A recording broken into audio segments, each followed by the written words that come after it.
There are the images of her arriving at Downing Street a few moments ago alongside her husband, that is Richard Ratcliffe, who became very well known in the campaign for her release, of course, and her daughter, little Gabriella.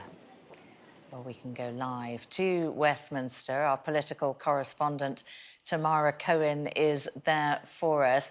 Now, Tamara, this has the potential to be a fairly awkward meeting, doesn't it? Not least because Nazanin Zaghari-Ratcliffe was not terribly complimentary about the efforts from successive foreign secretaries in securing her release, of which Boris Johnson was one.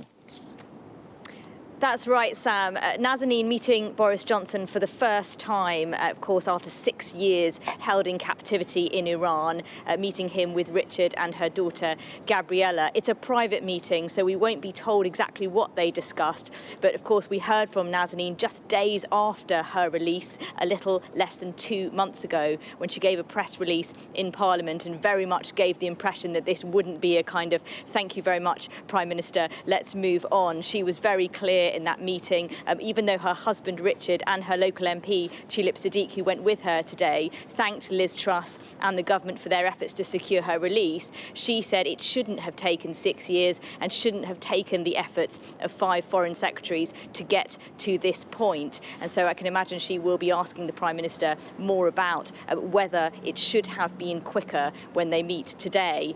Downing Street say the Prime Minister has been keen to meet her since her release, but of course was waiting for her to take the time to decide when it was right. She's of course been making up lost time with her family and with her daughter Gabriella, who's now almost 8 years old, and of course spent 6 years without her mother. So it's taken a bit of time to get to this point, but Nazanin made very clear at that press conference when she talked about her cruel treatment in Iran and how it would haunt her for years to come, that she wants to see more action to prevent this happening again.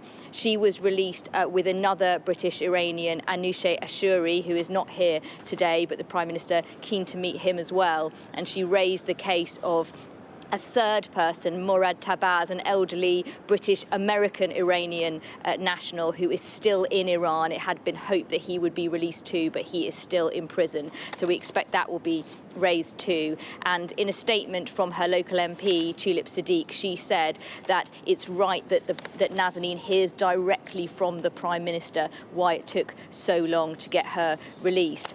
As you say, Sam, a bit of awkward history here, because when Boris Johnson was Foreign Secretary back in 2017, he told a committee of MPs, this was about a year into her detention there when it was hoped she might be released, he said that she had been in Iran training journalists, which her family have always maintained that she was on holiday visiting her parents. He was very much criticised. There were calls for him to resign, and he ended up apologising for the anguish and distress he caused and correcting the record to say that he had made a mistake.